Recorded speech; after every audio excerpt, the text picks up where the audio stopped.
Now, does anybody know the difference between a basement and a crawl space? What's a crawl space? It's basically where you would put, maybe a furnace, a boiler, a water heater or something, but it's not a livable area. You can't. That's the key word right there. It cannot be habitable. A crawl space cannot be habitable. In order to be called a basement, it has to be a habitable area. And the codes differ in different regions in the area, but basically, if it can be a habitable area, it's going to be a basement. If it's not going to be habitable, and what can make it habitable most of the time? Height. There you go, right there, height. It's height. If it's 6'8" in certain areas or 7'2", then it can be made habitable. A crawl space is less than that, so it cannot be made habitable.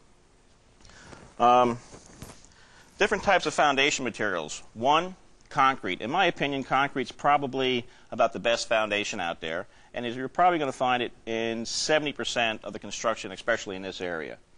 The other type we have is masonry, block, and that's probably another 25%. And the other one's going to be wood or some other new type, and believe me, there is about 3 or 4 different new types of foundations out there. And you'll probably never run into them. I run into them very, very rarely, to be honest with you.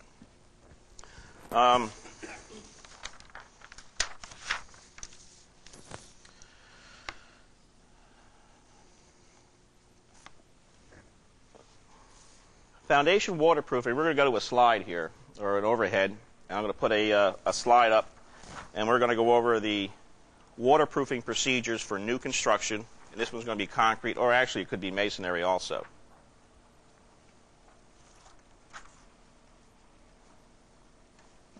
Let me find a pointer here.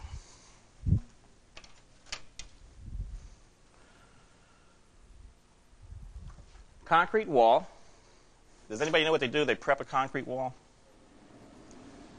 After they pour a concrete wall, they remove the forms, they knock off the form ties. Have you had any structures classes yet? They knock off the form ties, and then they put a damp proofing on it. The damp proofing is basically a sprayed-on bituminous material or some other type of approved materials. And everything they use for damp proofing has to be approved by some national organization, whether it's the city official or BOCA or CABO or one of the national testing companies. They would come in, they spray the exterior wall with a bituminous type material. Then they also drape with a 6 mil poly. After they drape it with the poly, then they come in and put a drain pipe in. It's usually a 4-inch perforated pipe.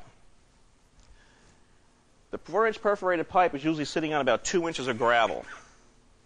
They put the 2 inches of gravel down, they put the pipe down, and they usually backfill with about 18 inches of gravel, a porous type material. And then they wrap it with the filter fabric. Does anybody know why they wrap it with a filter fabric?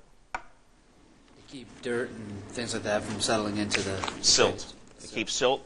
Because if you don't wrap that, what's going to happen after a number of years, that silt's going to work its way into the drain tile system and clog the system up, and eventually it's going to fail on you. That's why they wrap it. Years ago, they didn't have this wrapping. Years ago, they put some sort of drain tile system with about maybe 4 inches of gravel, and that was about it. What happens after a number of years, the system fails, bingo, then you got a wet basement or a damp basement. The other type of foundation you're going to have is going to be the block or the masonry type foundation. What's the difference between masonry and concrete? Masonry is more porous. That's exactly right. It's a more porous material. So what do they do to prep a masonry wall before they damp proof it? Put like a styrofoam board against it, and well, they put the pitch on, like the bitumen cover, and then before they put the bituminous material on, the spray proofing on, what do? Because it is a porous type material. Sometimes put cement down through the... They do sometimes, but what they do what they do all the time, they put a parging on it. And I'm going to switch to another overhead here, which is going to show you a masonry wall here. That's not it. There you go.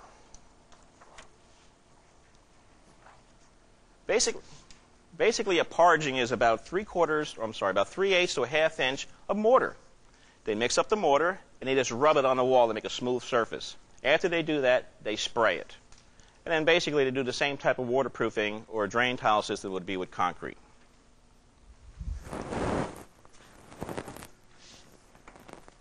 How about slab on grade? Is there a concern there for water or moisture in the slab on grade? Sure. The difference is that instead of the walls being the concern with moisture coming in, it's moisture coming up through the slab. That's exactly right. Most people seem to think, oh, I got a slab on grade, I don't have to worry about a water problem, I don't have a basement, I don't have a crawl space. Wrong. Because what will happen, exactly what he was saying, that if water is running back towards the house, it may not get into the house, but it could get into the slab area. Once it gets in the slab area, it could migrate its way up into the living space. What else is in the slab sometimes? Pipe penetrations? Well, not pipe penetration, but sometimes you have slab ducts. And you know as well as I do, the ducts in the slabs are not very watertight. There's many times where I've done slab inspections where you pull off a register and you look inside and you got 3/4 inch of water or even half the pipe full of water. The ductwork is hooked up to the heating and air conditioning system. You got a fan on there that's going to blow all that moisture through the house, creating a high, damp moisture condition. So just because you have a slab, that doesn't mean, well, I don't have to worry about a wet basement, I don't have to worry about a wet crawl space, there should be no problems. Wrong. If there's a register in that floor, if there's ductwork going through there, you definitely want to check it. Not only that, but like you were saying earlier, that water could run back into the house, under the slab. What's under the slab? Gravel. It's gravel, and it will run its way around.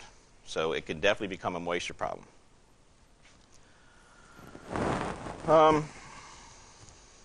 The wood foundation, I'm going to switch to another. Any questions on the concrete? We're going to get into this a little more in depth. I'm just familiarizing you with the different types of materials and different types of foundation. Any questions on the concrete foundation or the masonry foundation? You might deal with this later, and if so, just let me know. But this is for new construction. This is basically new construction. We're going to get into some old construction. Okay. It's just that I want to familiar with how they prep a wall and how they prep a house for damp proofing. First of all, there's no such thing as a watertight house.